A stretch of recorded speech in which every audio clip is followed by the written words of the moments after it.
فاسألوا أهل الذكر إن كنتم لا تعلمون۔ محترمہ حنا رحیم یار خان سے سوال کرتی ہیں، ان کا سوال یہ ہے، کیا یہ بات سچ ہے کہ اگر اللہ کے بعد کسی کو سجدہ کرنے کا حکم ہوتا تو وہ شوہر کو ملتا، اور کیا یہ فضیلت ہر شوہر کو ملتی یا صرف ان معزز شوہروں کے حصوں میں آتی کہ جو عورتوں کے جو اپنی بیویوں کے حقوق پورے کرتے ہیں؟ جی حافظ صاحب۔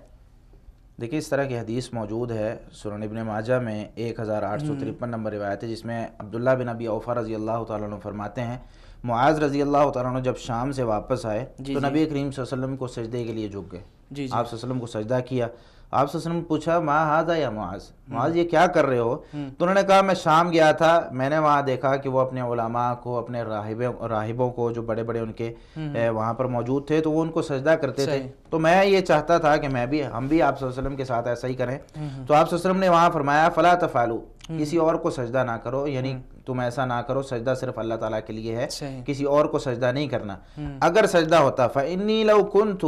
آمرا احدا ان يسجد لغیر اللہ لامرت المرأة ان تسجد لزوجها، اگر میں کسی کو حکم دینے والا ہوتا، یعنی اگر شریعت اسلامیہ میں کسی اور کو سجدہ کرنا جائز ہوتا تو میں بیوی کو حکم دیتا کہ وہ اپنے خاوند کو سجدہ کرے۔ اگر جائز ہوتا، جائز نہیں ہے لیکن اگر جائز ہوتا، کیوں؟ آپ صلی اللہ علیہ وسلم نے پھر آگے وجہ بھی بتا دی کہ اس ذات کی قسم جس میں محمد صلی اللہ علیہ وسلم کی جان ہے کہ عورت اس وقت تک اپنے رب کا حق ادا نہیں کر سکتی جب تک اپنے خاوند کا حق نہ ادا کر دے، اور اگر وہ تندور پر روٹیاں بھی لگا رہی ہے تو اس کا خاوند اس کو بلاتا ہے تو اس وقت بھی وہ اس کے پاس آ جائے، یعنی اتنے حقوق خاوند کے اس پر ہیں۔ تو یہاں اس حدیث میں ہمیں یہ بتایا گیا کہ اگر میں کسی کو سجدہ کرنے کا حکم دیتا تو میں عورت کو حکم دیتا، یعنی بیوی کو حکم دیتا کہ وہ اپنے خاوند کو سجدہ کرے، لیکن سجدہ کرنے کا حکم دیا نہیں دیا۔ ایک واقعہ میں نے کچھ دن پہلے ایک سوال آیا تھا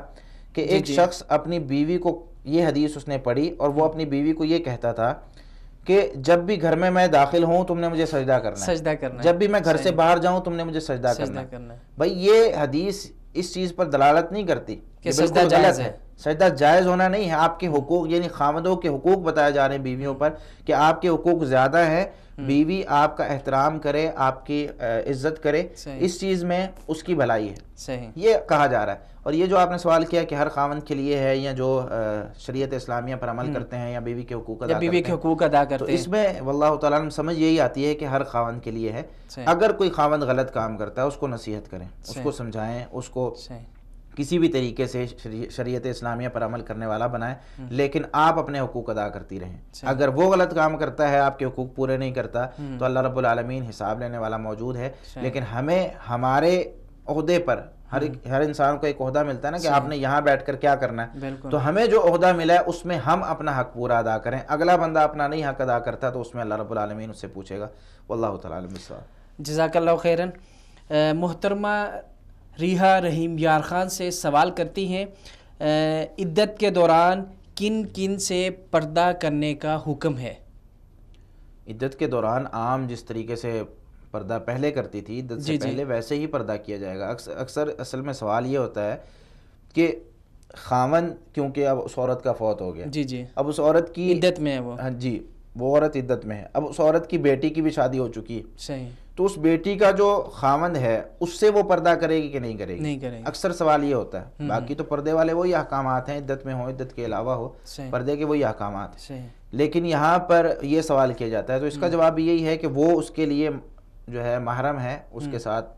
وہ پہلے والے جو سلوک ہیں، سامنے آنا اور اس کے ساتھ اگر کھانا وغیرہ کھانا، تو یہ سارے سسٹم، کیونکہ اللہ رب العالمین نے سورۃ النساء کی آیت نمبر 23 میں ان عورتوں کا اور ان رشتوں کا ذکر کیا جو آپس میں محرم ہے اور ان کا آپس میں نکاح اور پردہ وغیرہ کا جو مسئلہ ہے وہ اللہ رب العالمین نے ذکر کیا، تو وہاں پر اللہ رب العالمین نے یہ بھی ذکر کیا وَأُمَّهَاتُ نِسَائِكُمْ، یعنی ہماری بیویوں کی جو مائیں ہیں وہ بھی ہمارے لیے محرم ہیں، ان سے ہمارا نکاح نہیں ہو سکتا، بے شک وہ عدت میں ہے۔ واللہ تعالیٰ فَاسْأَلُوا أَهْلَ الذِّكْرِ إِن كُنتُمْ لَا تَعْلَمُونَ۔